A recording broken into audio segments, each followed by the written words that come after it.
아침 뉴스의 맥을 짚어드리는 시간 뉴스연구소. 오늘도 두 분의 연구위원 함께합니다. CBS 김광일 기자 그리고 시사평론가 김준일 평론가 어서 오십시오. 안녕하세요.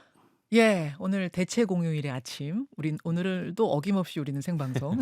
왜 안 쉬는 겁니까? 네, 오늘 생방송을 할 수밖에 없는 것이 정말 주말 사이에 뉴스가 많았습니다. 우선 그 뉴스들 정리하기 전에 오늘 길 떠나는 분들 많으시거든요. 그래서 날씨가 가장 큰 뉴스가 될 수 있습니다. 날씨부터 정리하죠.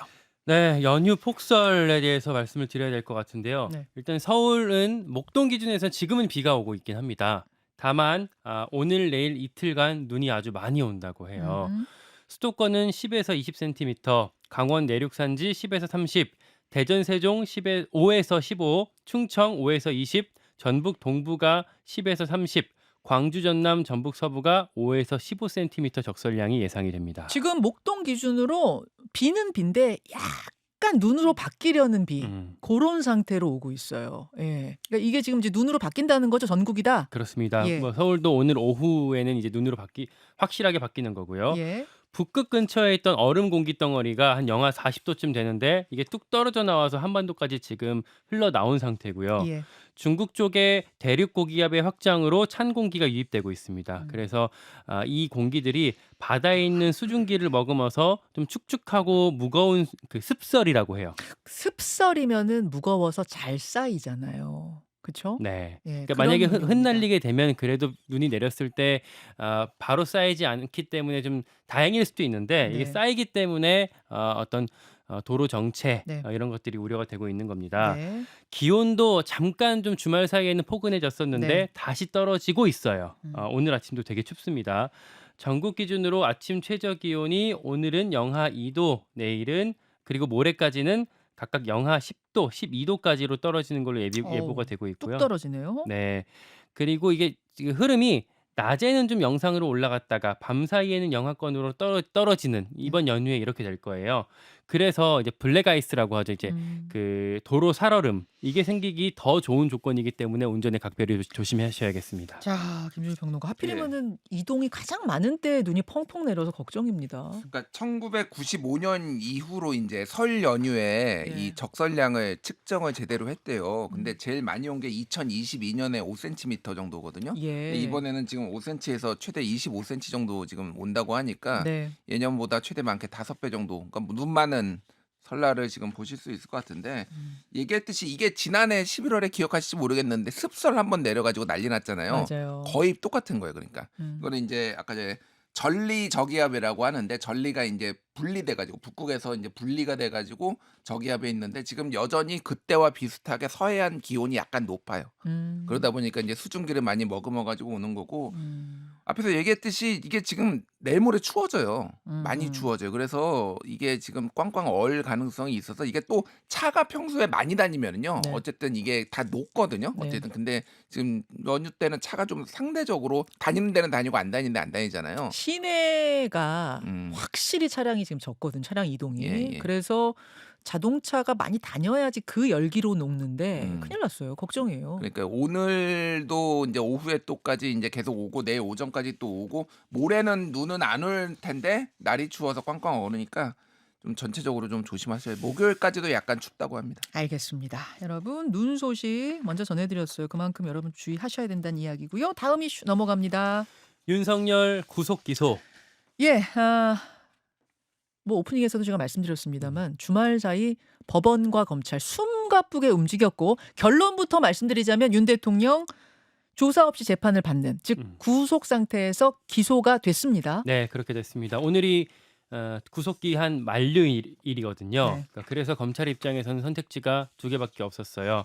그러니까 사건 받은 지 얼마 안 됐기 때문에 윤석열 대통령을 직접 조사하지는 못했지만 공수처 기록 받아서 그냥 기소하는 방식 하나, 또 하나는 일단 구속 기한이 만료되기 때문에 풀어준 다음에 불구속 상태로 충분히 더 수사하다가 그 뒤에 기소 여부를 판단하는 두 가지 선택지가 있었는데 그중에 전자를 택했고요. 만료일인 오늘 전날 밤, 그러니까 어젯밤에 전격 기소한 셈이 됐습니다. 예. 그러니까 윤석열 대통령 쪽에서는 뭐 25일 날 만료다라고 주장을 하고 있지만 이제 계산법이 좀 달랐고요.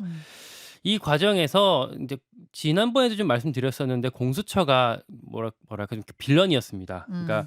애초에 공수처가 이걸 이첩받지 않았더라면 혹은 공수처법이 좀 더 촘촘하게 만들어져 있었더라면 어땠을까라는 생각이 드는데 그러니까 구속 기한이 형사소송법상 10일이거든요, 원래는. 네. 여기에 추가로 법원의 허가를 받게 되면은 최대 10일까지 연장 가능하기 때문에 그리고 보통은 연장을 다 받아주기 때문에 네.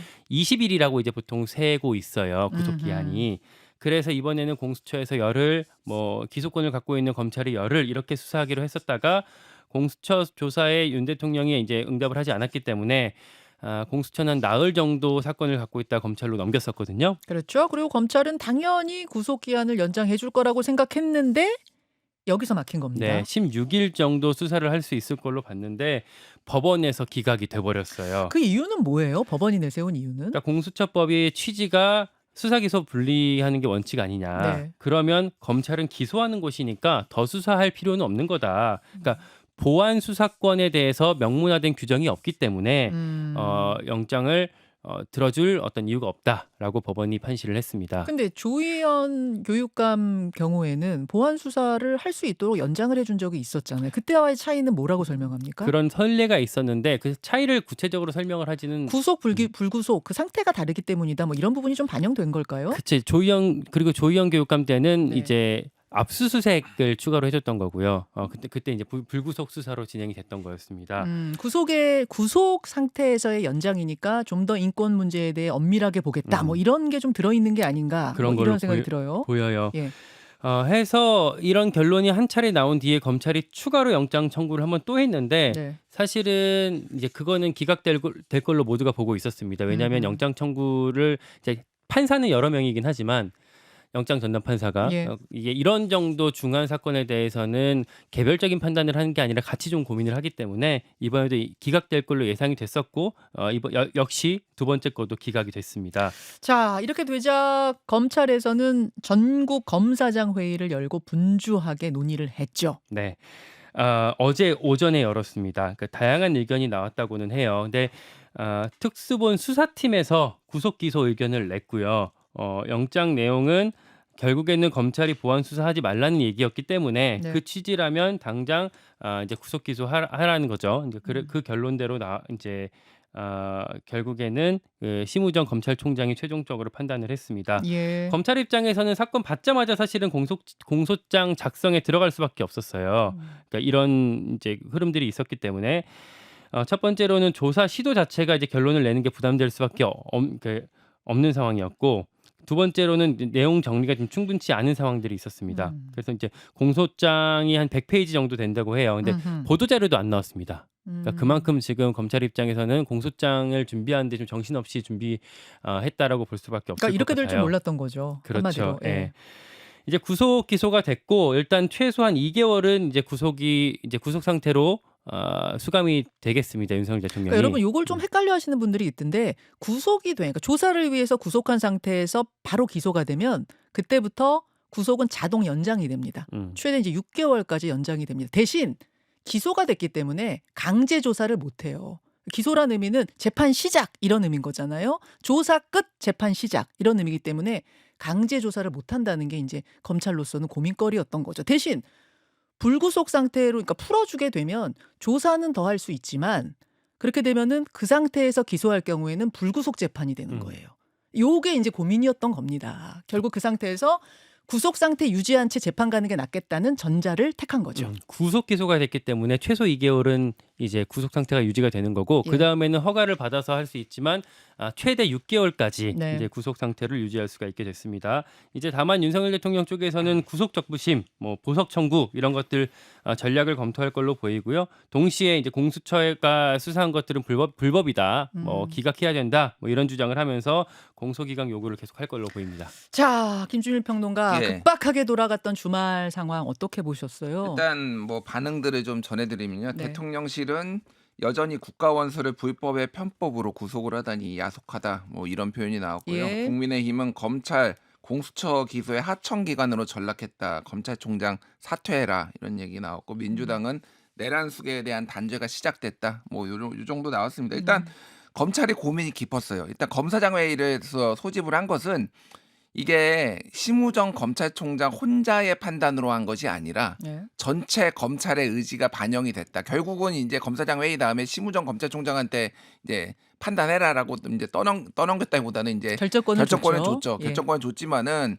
이게 이제 뭐 개인이 짊어지기엔 너무 부담이 컸던 거죠. 그렇죠. 그러니까 특정 검사나 뭐 이제 특수단에서 짊어지기. 그래서 그럼 왜 이제 구속 기소를 했냐? 뭐 잠깐 얘기가 나왔지만 첫 번째는 뭐 다른 것 떠나서 지금 풀어주면은요 불구속 기소가 되면 대통령 봐줬다 이 프레임에서 검찰이 벗어나기가 매우 힘들 거예요. 뭐가 됐든 수사를 위해서 했든 뭐가 됐든 사람들이 좀 그거를 납득하기 어려울 거고 두 번째는 불구속 상태에서 있으면은요 계속 뭔가 관저에 들어가서 또 메시지 내고 또 뭔가 회유하고 뭐 이럴 가능성이 있는 거예요. 지금 주요 이제 증거들은 어쨌든 뭐 곽종근 특전사령관이라든지 뭐 이진우 수방사령관인데 이런 경찰이나 군인들의 진술인데 만약에 이 사람들이 진술을 뒤집으면은 공소유지가 힘들다.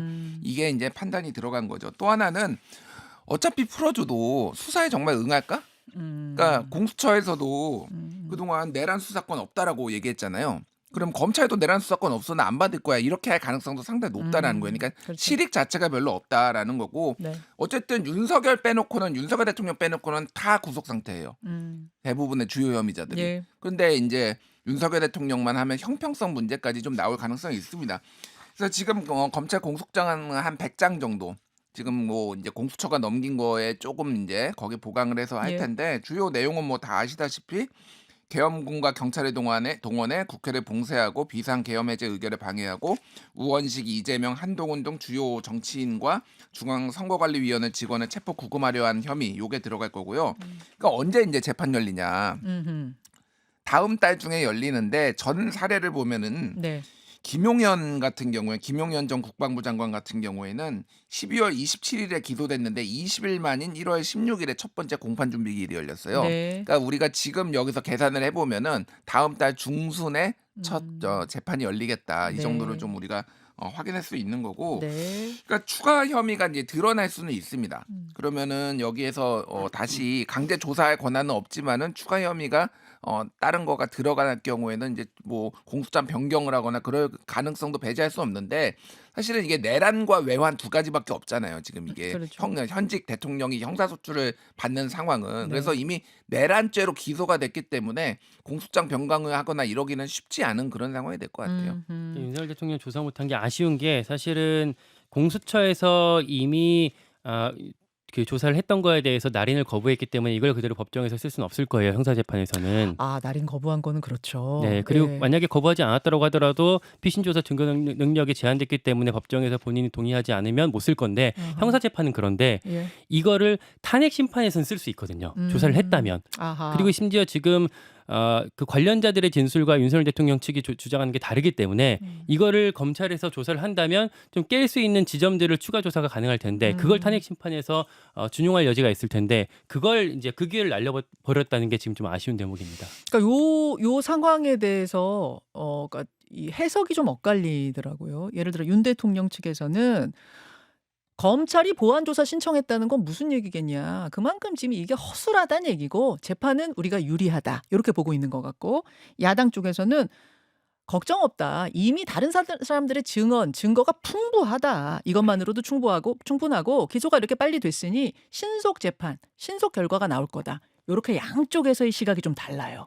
각각 희망적으로 얘기하고 있어요. 하나 추가적으로 말씀드리면은요. 어쨌든 검찰이 조사를 안 했잖아요. 그거를 피의자가 법정에서 이제 인정하지 않아도 예전에는 그게 무조건 증거로 인정됐지만 이제는 증거가 인정이 안 되지만 지금 상황은 아예 조사조차 못했기 때문에 그 관련자들을 법정에 다 세워야 돼요. 다 관련자라는 세워야 건 돼요. 누구냐면 그 경찰들하고 군인들 증언했던 사람들을 아하. 다 세워야 돼서 이게 시간이 조금 더 지연될 가능성이 있어서 법원에서도 아마 이거 집중 심리를 할 가능성이 높습니다. 그러니까 들어야 될 증언이 너무 많아졌어요. 그러니까. 그렇게 되는 거군요. 예, 예. 그러니까 재판이 빨리 시작되는 건 맞지만 시간은 더 길어질 수도 있는 그런 상황이다. 알겠습니다. 여기까지 일단 상황 정리가 좀 된 상태에서 오늘 이 이야기는 뉴스닥으로도 더 풀어갈 거니까요. 세 번째 이슈 넘어가죠. 폭동 사전 모의. 폭동 사전 모의 이건 무슨 얘기입니까? 그러니까 법원 폭동 관련해서 좀 새로운 사실이 드러나고 있어요. 네. 그러니까 우발적이라고 보기에는 너무 일사불란하게 진행됐다 이런 얘기들이 많았잖아요. 근데 그 네. 중요한 그 중에 한 축이 확인되고 있어요. 그 폭동이 일어나기 며칠 전부터 윤석열 대통령 지지자들이 온라인에서 구체적인 계획을 모의했던 정황이 드러났습니다. 어허. 그 인터넷 커뮤니티 DC 인사이드에 국민의힘 갤러리, 국민의힘 비대위 갤러리, 미국 정치 갤러리 이제 보통은 여기가 윤석열 대통령 2030 지지자들이 많이 있는 곳이거든요. 예. 여기에 그 모의 정황을 담고 있는 내용들이 많이 이미 올라왔던 걸로 예를 확인이 들면 됐어요. 어떤 것들입니까? 15일입니다. 윤석열 대통령 체포일. 이날 이후부터 좀 적극적인 실력 행사가 필요하다라는 주장이 나오기 시작했는데 특히나 16일 날 그 후문 쪽 담벼락 사진이 이 갤러리에 올라왔어요. 서부지법의 후문 담벼락 사진 지금 준비를 해 오셨네요. 네. 이게 지금 그 갤러리 그러니까 커뮤니티 온라인 커뮤니티에 올라온 사진 그대로입니까? 네, 제목에 서부지법 후문으로도 와줘라고 돼 있고 내용에 담이 낮아서 여기로 진입하러 올 수도 있을 것 같다라고 이미 누군가 올린 거예요. 사진을 찍어서 올렸네요. 네, 예. 사전 이제 가서 답사를 했던 거죠. 음. 그리고 나서 다른 글 17일 날 올라왔던 다른 글은 네. 후문으로 가서 담 넘고 경찰 스크럼 깨버릴 거다. 그리고 또한 다른 글은 유리창 깨서 진입해도 될 것 같다. 뭐 이런 글들이 올라왔고요. 어허. 영장 발부되기 직전 그 새벽에도 네. 갤러리에 어떤 그 커뮤니티에 어떤 글들이 올라왔냐면 후문으로 화력 지원이 필요하다. 그리고 확실하게 보호 장비를 착용해야 한다. 얼굴에 복면 착용은 필수다. 오늘 싸움할 때 군대 때 신었던 전투화를 신었는데 효과가 좋다. 뭐 이런 얘기들이 계속 올라왔습니다. CCTV도 공개가 됐습니까? 네, 이 법원 폭동 당시에 있었던 CCTV인데 요거는 저희 CBS 사회부의 단독 보도였거든요. 네. 저희가 확보한 영상이 그 19일 날 새벽 2시 30분부터 5시 사이에 서부지법 대로변이랑 법원 후문 방면을 촬영했던 영상입니다. 네. 대로변에 집결한 시위대랑 경찰 소방당국의 움직임이 담겨 있는데 지금 저희가 보고 계신 영상은 후문 쪽 영상이거든요. 자, 유튜브와 레인보우로 보시는 분들은 확인하실 수 있습니다. 방금 전에 보셨던 그 사진에 있었던 후문 담벼락 쪽인데 네.